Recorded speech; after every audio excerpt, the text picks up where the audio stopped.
Let's begin with the People's Pride. This segment is hosted by Dr. Satish Misra of Facets of Religions in India. Dr. Misra, along with attorney Aparna Dave, showcased the pride and joy of the global personalities. This week, Dr. Misra's guest is Mrs. Anju Bhargava. Let's hear all about her involvement for a good cause. Namaskar. Welcome to Capital Forum. This is the segment is People's Pride. We are very fortunate to have Ms. Anju Bhargava. Now she lives in Washington DC, but she is a very versatile woman. She has been active not only in her career, job and elsewhere, but very active in community.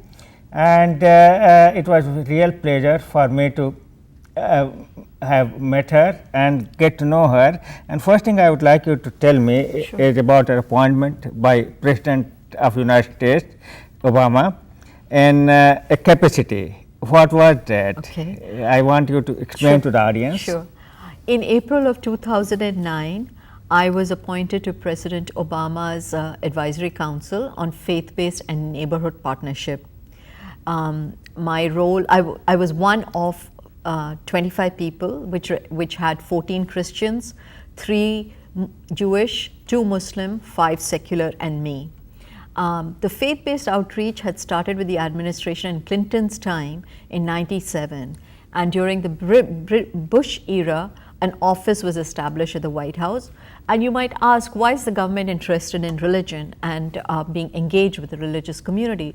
Because the legacy of this country is that most service is done through faith-based organizations. Catholic Charities, for example, started over 100 years ago to rehabilitate poor Irish boys, and every church and synagogue is doing a lot of service, and they are really an outreach arm of the government.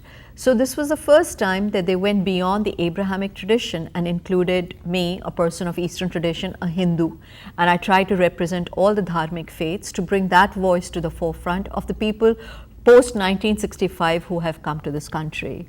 So that's how I got represented. And the aim of our advisory council was to really help the president in giving a dharmic or a Hindu voice on some of the key issues that they were looking at. That's really great. That's really wonderful. Thank you. That's a real honor to be in that advisory council of 25 people, which is nationwide actually selection yes. of qualified, competent people who are sort of promoting harmony amongst many faiths. That's correct. It was through service that we look for the common good and come together and really strengthen our country, America, where we are living. Yeah, that's really good. I want you to tell our audience a little bit about the background, very briefly. My background, I became very active actually as a result of a question that my daughter asked me, why she looked different. She was a little darker than me. And I really didn't know what it meant to be a minority in this country. And through her, what I realized is that you have to have pride in yourself, pride in your culture, pride in your background, and be comfortable in your different skins that we have, which may be different from the mainstream community in which we are part of. And at the same time, understand that she particularly being born in this country, is an American. So that was my spark that got me involved, and because of that, I began to understand our culture, and culture means learning about Hinduism and being part of the local community activities. We marched in Memorial Day Parade in Livingston, New Jersey, where my house is, and have been very active in building this path of being Indian and American at the same time. But they lead to the same path eventually. They do, because all of those, we are people of multiple identities, and everybody actually has multiple identities. So we bring both of those aspects together for us. This is true in India also. I was growing up, and in my village, there were Muslims and Christians, and we call them, we associated with them, like Chacha, Baba, Kaka, Rahim Kaka, something like that. So there was a unity in diversity, and that did not exist in Abrahamic countries. But now I see that a lot more acceptance of varied faith is already there. And that is the story of America.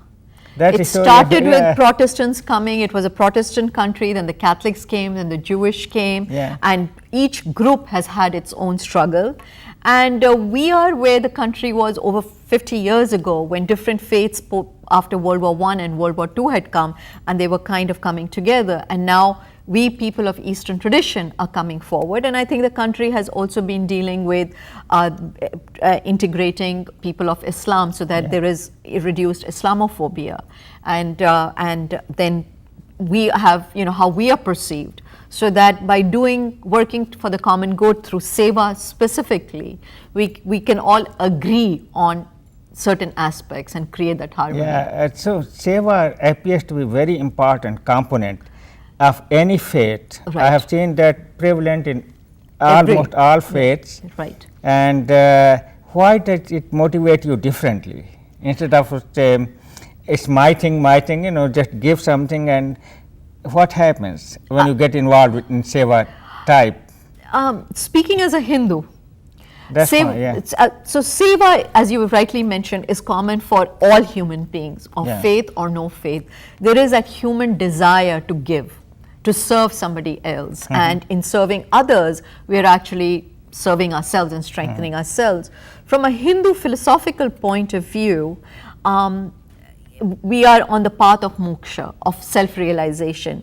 So when we are doing seva to somebody else, we are really doing it for ourselves. We are redeeming ourselves, actually, and strengthening our own. It's part of our sadhana, strengthening ourselves, so that in giving, we are receiving. That's really great. That's what it is. I have been taught from childhood that Vasudhaiva Kutumbakam, Sarve Bhavantu Sukhina, whole family, whole nature. It's not only the family, it's not only the human being, whole nature is one. And we have to live peacefully, cohesively with the entire nature. It's not only one person. So one of the things that part of our advisory council in June of 2009, the president issued a call to serve and asked people of all faiths to serve.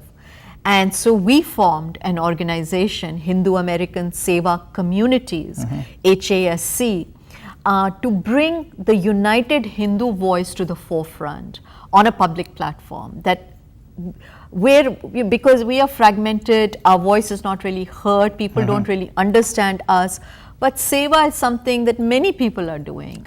Many different organizations are doing, but it's not seen on the public platform. So we asked people to tell us what seva they were doing, what were the needs. We analyzed it in comparison with the 13 federal agencies that are there, which are the areas that we can serve and strengthen America. For example? For example, health and human services. We have lots of doctors in our country. Many temples have medical camps. So we harvested that knowledge and showed what we can do, and we're working very closely with Health and Human Services in providing training on nutrition and Ayurveda, and we brought the voice of yoga to the forefront. We did a national campaign on Let's Move initiative with Health and Human Services, that yoga is really part of our tradition.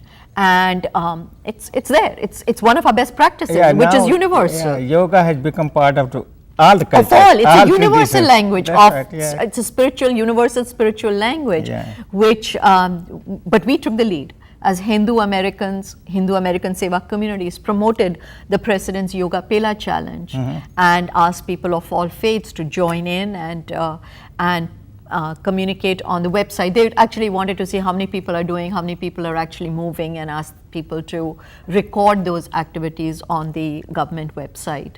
So do you get into some segment of the society that may be more affected than others, like women? Women are a little bit more, violence against women. I have been hearing about it. Right. So we have actually got 5 areas of focus. One is Seva Center Development, Homeland Security, Greening, Next Generation Seva Leaders, and women. So if we focus on women, especially Hindus and actually Asian Americans, we don't really want to talk about things that bother us. We're not that vocal about it. So we have taken the women's cause, and with all the recent things that have happened in India and actually all over the world, women unfortunately have been victims. We created a flyer which says Hindus United Against Domestic Violence and Sexual Abuse. And it's a simple flyer which shows how prevalent it is, both men and women. There is a small segment of men also who are abused, and we've said just stop the violence. We put the national hotlines over there, and we are asking organizations to partner with us, put their logo over there, temples, ashrams, spiritual centers, yoga studios, and put that in the bathrooms for both men and women, that we are united against domestic violence. Every state in this country, practically every state, has a South Asian organization dealing with domestic violence. So when we approach the South Asian organizations, because they actually deal with people of all faiths, they said we are not just there for Hindus. So we've created flyers for all faiths of South Asian. Muslims really united, good. Christians Yeah. united, and given it to them and said, anybody who comes, here we are as Hindu Americans, we serve everybody. Yeah. Everybody can feel comfortable in the faith skin that it's okay, the faith accepts that this is something which should not be done, and it's okay for you to speak against it. For these efforts, your SEVA efforts, and having an organization to help you out, National Federation of Indian American Associations, which is an umbrella organization representing over 3 million Indians who trace their roots back to India. These are Americans, 3.5 million Americans who trace their roots back to India, and they honored you. Yes. And this is the honor that I'm very grateful. you got. I'm very And grateful for that. Congratulations. Thank you I so really much. commend that. Thank And you. I was part of the this celebration Yes. of Asian American and Pacific Islanders Right. heritage celebration. And we really felt very happy about your comments and about your accomplishments, and Thank that's you. why you were honored. Thank you very And much. so, badhai ho. Thank you. And here you focused on this so many things, especially your organization. You have any last minute word to people to get involved or whatever? Absolutely. We will be hosting our next conference with the White House on September 26th and 27th. And we encourage you to go to our website, hinduamericanseva.org, and check out and participate. We especially want the youth, the young people, all the SEVA work that you're doing, we want to promote that. Thank you, Anju ji. We Thank you. enjoyed having you. And thanks a lot. So, you heard her, SEVA. SEVA is very important, and get involved in community service. Go to the website and make a contribution, whatever you can do through SEVA, through financial contribution, and just send an email. Right. Thank you very much. Namaskar. Namaste.